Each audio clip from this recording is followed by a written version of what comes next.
Parlons Cheval, le podcast de l'Institut français du cheval et de l'équitation.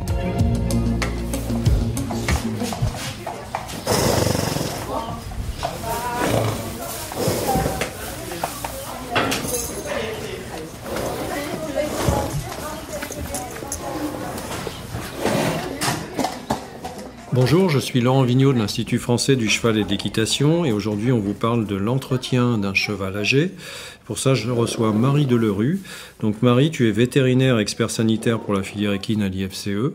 Alors je voudrais déjà qu'on définisse ensemble quand peut-on dire qu'un cheval est âgé. Bonjour Laurent, classiquement, on considère qu'un cheval est âgé à partir de 15 ans. Après, c'est un chiffre très approximatif.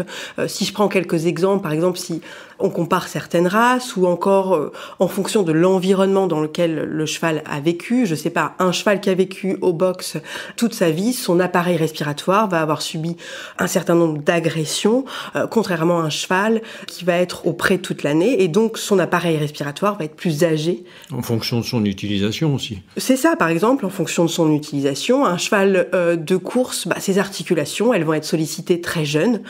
Un cheval de loisir, un peu moins. Donc l'âge de leurs articulations, pareil, ça va pas être le même. Et après, ce qui est intéressant, l'Observatoire économique et social du cheval, donc à l'IFCE, a mené une enquête en 2019 et ils ont montré que les propriétaires de chevaux âgés montaient leurs chevaux jusqu'à 20-25 ans. Ils les utilisaient encore. Donc voilà, je pense que c'est...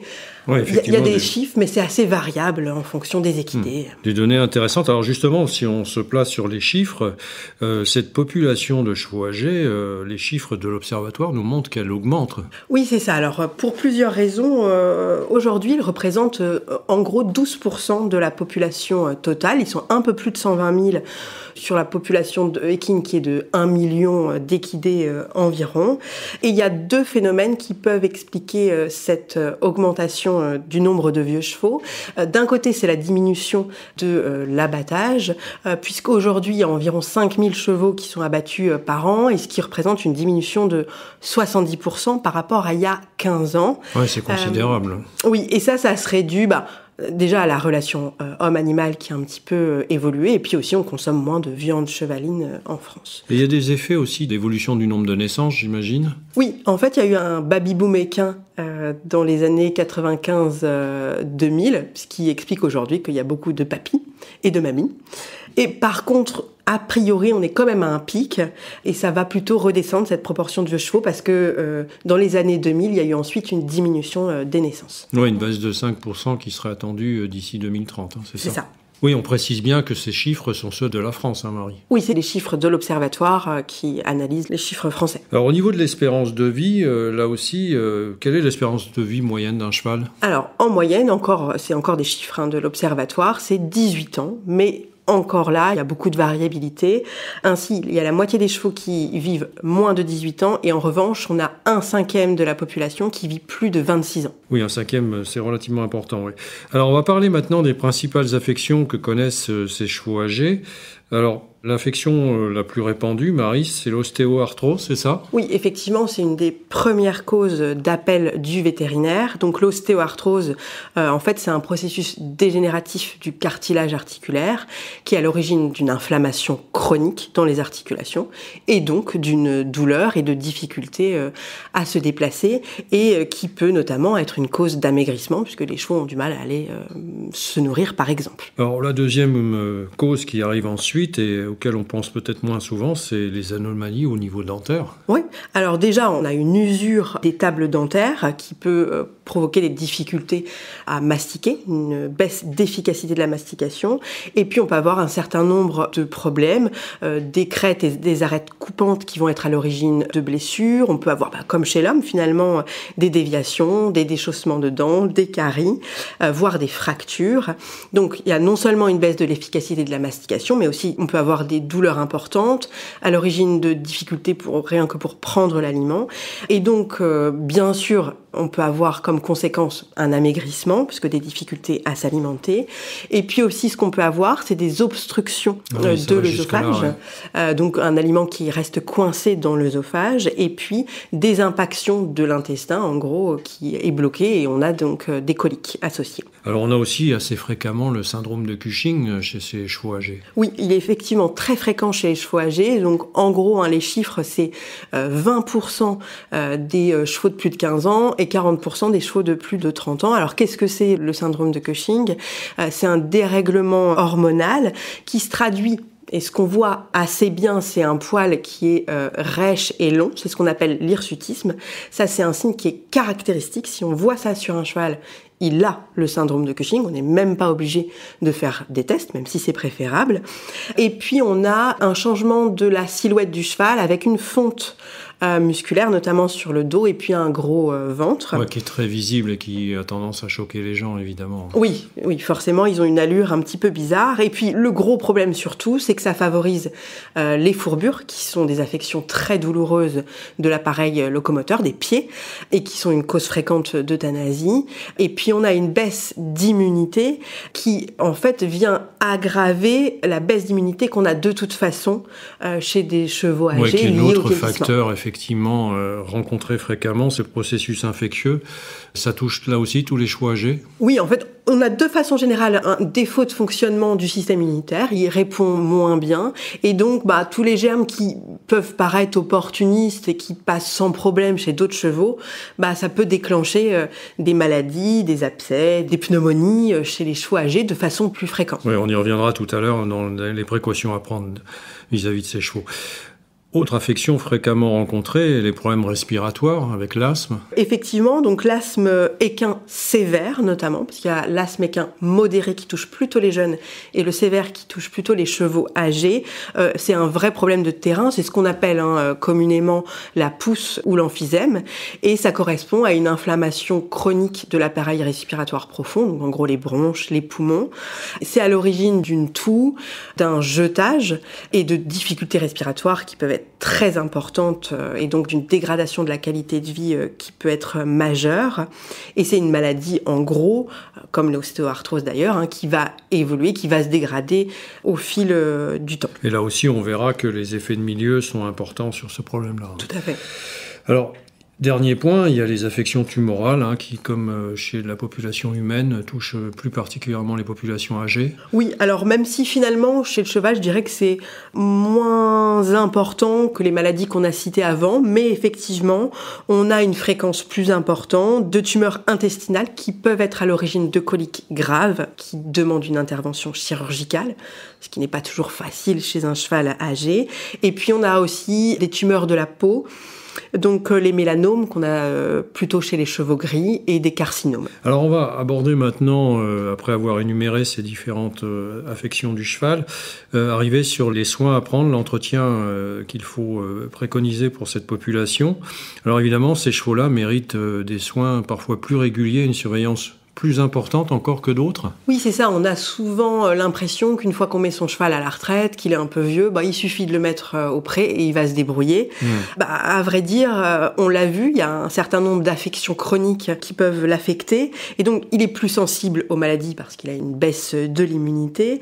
Et en plus, son état souvent va se dégrader parce que l'accumulation de ces maladies fait que son état va se dégrader plus rapidement. Donc, au contraire, c'est un cheval qui va mériter plus d'attention et éventuellement plus de soins qu'un autre, donc il faut être prêt à les prendre en charge. Alors, première précaution à prendre, ça concerne l'alimentation et le suivi de son état corporel. Bien évidemment, c'est important pour tout cheval, quel que soit son âge, mais d'autant plus chez un cheval âgé, je pense qu'il est important de suivre son état corporel de façon régulière, tous les 2 mois si possible. Donc il y a un outil maintenant de simulation qui est proposé d'ailleurs par l'IFCE, et qui permet de réagir rapidement en cas d'amaigrissement. Parce que souvent, à l'œil, notamment quand on voit un cheval tous les jours, c'est pas facile de se rendre compte. Ouais, et puis surtout, faut aller palper plutôt que juste à l'œil. Parce on a vu, ils ont une silhouette qui est un petit peu modifiée, une fonte musculaire. Et du coup, parfois, on a l'impression qu'ils sont maigres.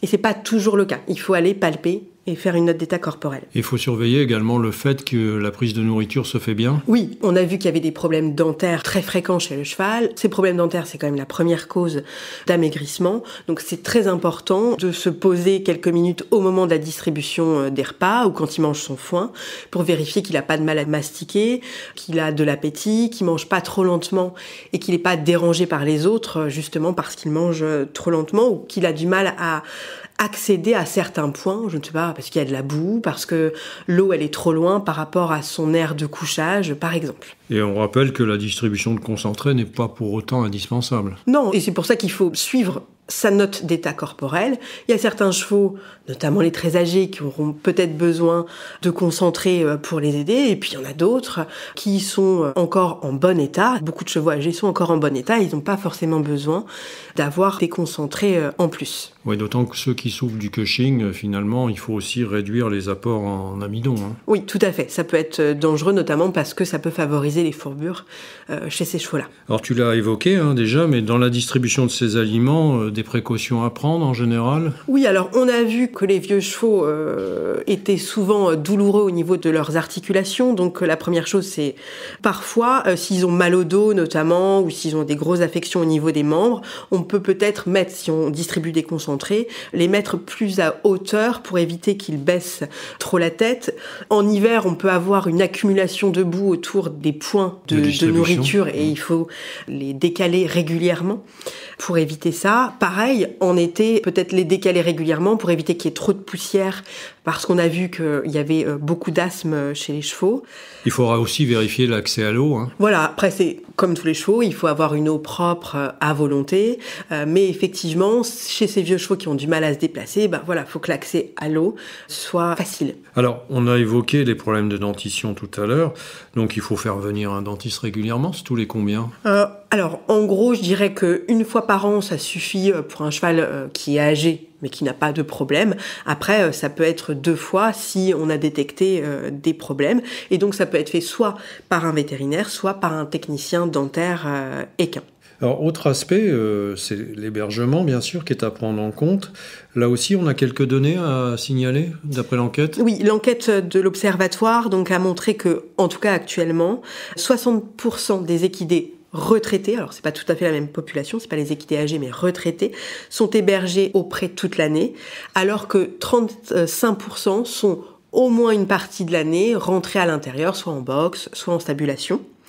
Voilà, sachant que je dirais que l'idéal, c'est quand même un hébergement, en tout cas au cours de la saison de pâturage, auprès. Oui, le maximum dehors quand même, notamment pour les problèmes respiratoires. C'est ça. Alors pour les problèmes respiratoires et puis aussi pour les problèmes locomoteurs, finalement le but c'est que les chevaux marchent plutôt qu'ils piétinent dans leur box et que du coup on limite la fonte musculaire et l'antikylose articulaire. Oui, garder une certaine activité, quoi. C'est ça, pour limiter en fait la douleur liée à l'inflammation articulaire. Concernant les prêts, tu l'as évoqué aussi, il y a des précautions à prendre. Oui, alors en gros, c'est les mêmes que pour les chevaux d'âge moyen, mais finalement, voilà, plus votre cheval va être âgé, plus il va avoir peut-être des difficultés à se déplacer, des troubles de l'équilibre, une faiblesse généralisée, et donc il faut vraiment éviter tous les éléments dangereux qu'il pourrait y avoir dans après. Il va être aussi moins attentif à son environnement.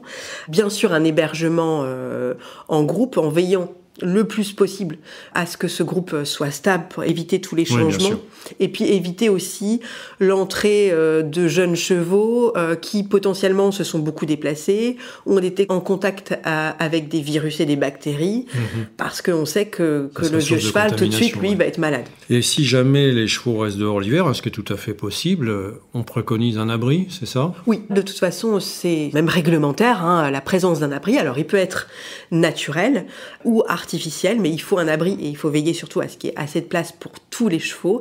Mais c'est d'autant plus important pour les vieux chevaux, que ce soit en hiver, mais aussi en été, avec notamment les augmentations de température, les canicules, parce qu'il a un petit peu plus de mal à réguler sa température. Sa température, oui. Et là aussi, on préconise d'autant plus, s'ils sont vieux, des parcelles pas trop boueuses l'hiver, tu l'as déjà dit. C'est ça, un cheval qui pioche beaucoup dans son pré, s'il a déjà des douleurs articulaires importantes, ça va être quand même compliqué pour lui, ça va vraiment altérer son bien-être, puis peut-être qu'il va avoir du mal à aller au foin.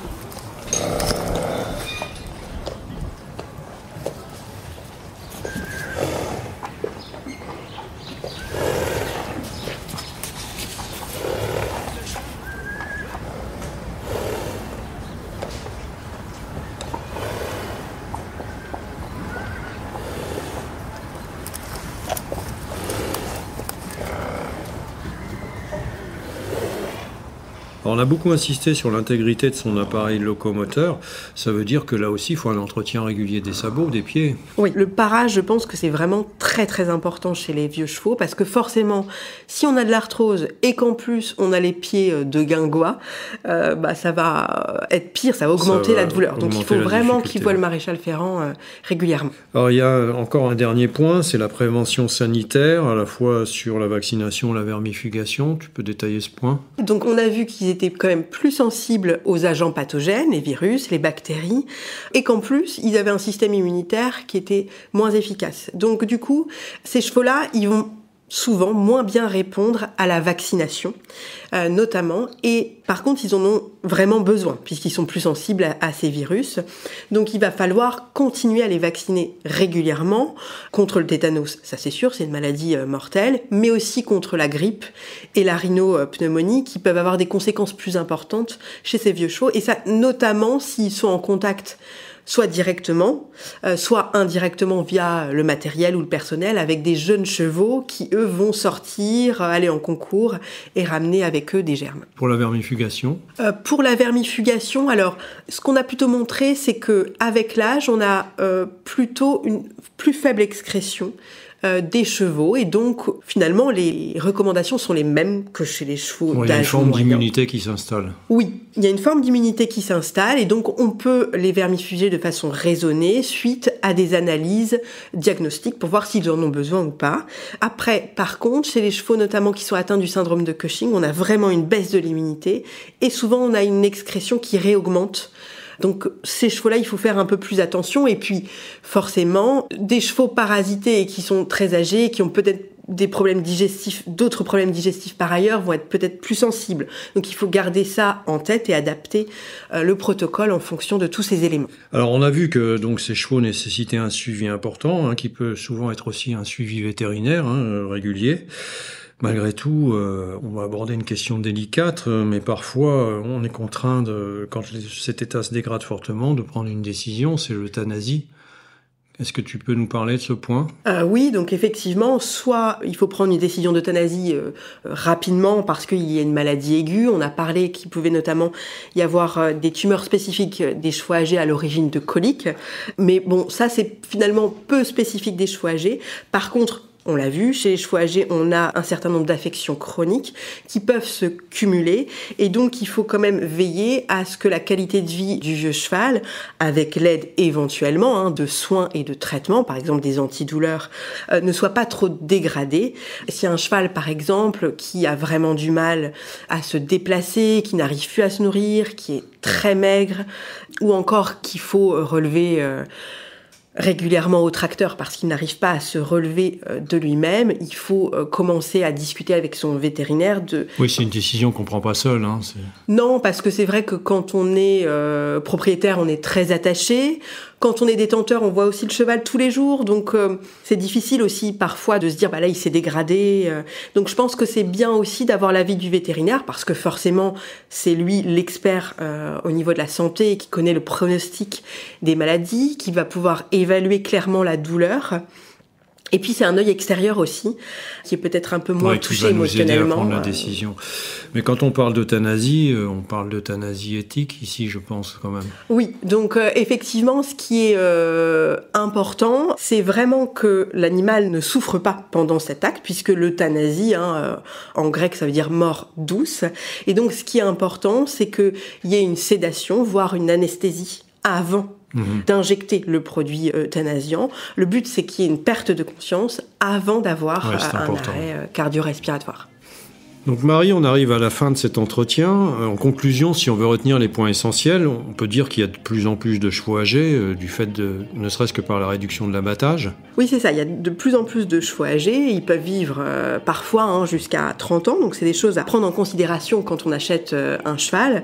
Parce que finalement, mettre son cheval à la retraite, il ne faut pas l'abandonner. Il y a de la surveillance, des soins, un suivi vétérinaire régulier. Donc ça a un coût important. Merci Marie. Merci Laurent. Si vous souhaitez en savoir plus sur le sujet, rendez-vous dans la description du podcast où vous trouverez des liens utiles vers notre site internet equipedia.ifce.fr. Vous pouvez aussi nous rejoindre sur notre groupe Facebook Equipedia Sciences et Innovation Équine pour plus de contenu. Pour ne manquer aucun épisode, abonnez-vous, partagez, commentez et n'hésitez pas à laisser 5 étoiles sur Apple Podcast et Spotify. À très vite pour un nouvel épisode.